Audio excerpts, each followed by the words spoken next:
जैसा कि हमने वादा किया था सेक्रेटरी डीएलएस से सिरमौर नाहन के ऑफिस से आपको इन रिकॉन्टागियन 19 वायरस इन प्रिजन्स का सेकंड पार्ट में आपको और ज़्यादा जो ऑनरेबल सुप्रीम कोर्ट में एक कंसर्न है स्प्रेड ऑफ कोविड-19 का थर्ड वेव का हम वेट कर रहे हैं। ओवर क्राउडेड है हमारे जेल और प्रॉपर सैनिटेशन नहीं है, हाइजीन नहीं है, मेडिकल फैसिलिटी नहीं है, इसीलिए डीकंजेस्ट करने के लिए हमें कुछ एक एंटरिम मेजर लेने पड़ेंगे। सबसे पहले अरिनेस की गाइडलाइन का ध्यान रखें, रॉन्गफुल अरेस्ट ना करें। कोई मास्क नहीं पहन रहा, कोई वायलेट कर रहा है, कोई 188 आईपीसी के ऑर्डिनेंस की वायलेशन में जो ऑफेंस धारा लगती है या डिजास्टर मैनेजमेंट एक्ट में या फिर एपिडेमिक एक्ट में, तो आपने ये ध्यान रखना है कि 41(1) के बी के 2 में अगर चेकलिस्ट नहीं बनाया, 5 जो रीजन्स हैं वो नहीं दिए पुलिस ने अरेस्ट करने या नहीं करने के, तो मजिस्ट्रेट साहब ऑन मेरिट 167(2) को सुनेंगे ही नहीं रिमांड को और देयर एंड देन रिलीज कर देंगे। नहीं करने पर पुलिस के खिलाफ तो चेकलिस्ट ना बनाने पर और गिरफ्तार तस्वर या नोटिस ऑफ अपीयरेंस ना देने पर और रीज़न ना लिखने पर कंटेम्प्ट जारी हो सकता है और डिपार्टमेंटल भी। तो यहीं पर लंदन मजिस्ट्रेट के जो है अगेंस्ट भी जो डिपार्टमेंटल की कार्रवाई के लिए ऑनरेबल सुप्रीम कोर्ट ने अरिनेस में कहा। यहीं से पता लगता है कि अरिनेस बहुत सेंसिटिव जजमेंट है और हमारे को ध्यान देना है।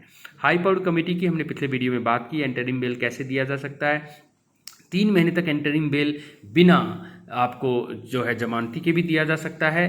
पैरोल और फरलो में जेल सुपरडेंट का रोल होता है, उसमें मजिस्ट्रेट साहब का कोई रोल नहीं है। 432 सीआरपीसी कैसे यूज़ करना है, और जो लोग एक बार पैरोल लेकर वापस आ गए थे और उन्होंने डिसिप्लिन मेंटेन किया था, उनको फर्दर पैरोल जो है 90 दिन का लिबरल तरीके से दे देना चाहिए।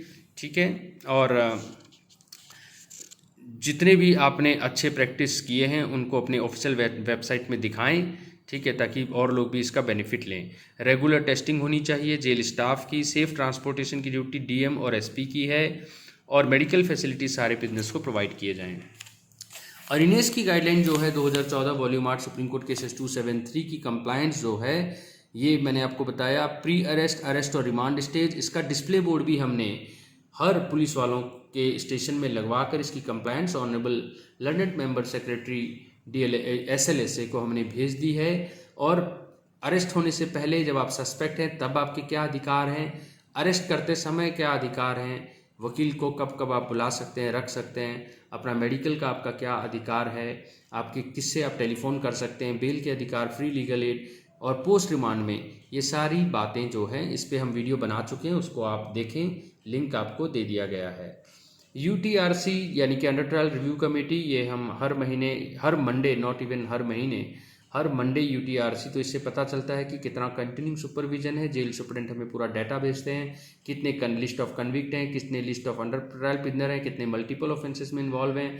और अगर हमें कहीं लगता है कि इसको UTRP जितने हमारे पास गाइडलाइन है इन रिकॉन्टागियन के, उसमें कोई फॉल करता है, तो हम लंदन मजिस्ट्रेट के साथ, रिमांड काउंसिल के साथ कोलेबोरेशन करके UTRC मीटिंग के मेमो के द्वारा उनको हम फैसिलिटेट करते हैं कि वो रिलीज़ कर सकें। लीगल एड पैनल लॉयर्स हम डिप्यूट करके देते हैं, रिमांड काउंसिल करके देते हैं।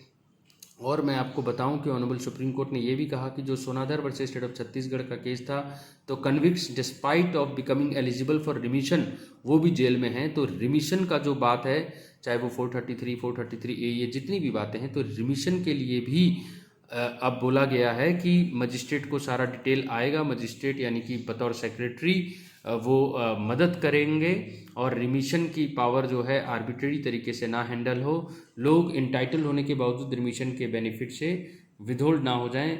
तो इसके लिए जो OM चेरियन की जजमेंट है या मुथुरुलिंगम की मल्टीपल पनिशमेंट और रिमिशन का जो कॉन्सेप्ट है, इन सारों में अब जो है जेल सुपरडेंट को लगातार डाटा भेजना है अपने कंसर्न सेक्रेटरी DLS से। लर्नेड चेयरमैन की गाइडेंस से सेक्रेटरी जो है फैसिलिटेट करेंगे रिमिशन में भी। इस तरीके से आपने देखा कि आज हमने और एडिशनल गाइडलाइन की सेकंड पार्ट में, अब हम थर्ड पार्ट में जो है और समझेंगे कि अंडर ट्रायल्स को दाताराम वर्सेस स्टेट की जजमेंट के हिसाब से किस तरीके से रिलीज़ किया जा सकता है। और ये नहीं कि कोई लोकल श्योरिटी नहीं मिल रहा तो लंदन मजिस्ट्रेट लोकल श्योरिटी की जिद करें। आर्टिकल 19 ये अलाउ करता है कि पूरे भारत में कोई भी श्योरिटी वो लेके आ सकता है। वो भी नहीं हो तो सेक्शन 445 की पावर एक्सरसाइज करके उसको कैश लेकर छोड़ा जा सकता है, वो कैश अमाउंट 10,000 5,000 हो, सेक्शन 440 के हिसाब से आर्बिट्ररी अमाउंट ना हो, क्योंकि वो आर्टिकल 21 का वायलेशन माना जाता है। और 445 एग्जॉस्ट करने पर वो पैसा जो है वापस अंडर ट्रायल को मिल सकता है, अगर वो जंप नहीं करता बेल को। बेल जंप करना 229A में बहुत सीरियस अपराध है, इंडिपेंडेंट अपराध है। तो 229A और 446 sub section 3 red with section 70 contract act को भी ध्यान रखना पड़ता है कि 10,000 का 10,000 फोरफिट हो सकता है। आर्बिट्रेरी तरीके से इसको कम नहीं किया जा सकता बिना स्पीकिंग रीजंस दिए। इसीलिए बेल देने में हमें लिबरल होना चाहिए, क्योंकि उसकी वायलेशन अपने आप में इंडिपेंडेंट ऑफेंस है। पर हमें बेल देते समय ये समझना चाहिए कि बेल अपने आप में फ्रीडम नहीं है, जेल है। जेलर केवल अंडर ट्रायल के अपने चॉइस का होता है, और ये प्यूनिटिव नहीं होता। हमें इसको प्यूनिटिव नहीं मानना। संजय चंद्रा में या गुडी कांति में, बालचंद में जो बात कही गई, it should be a rule and jail should be an exception. जय हिंद, जय हिमाचल।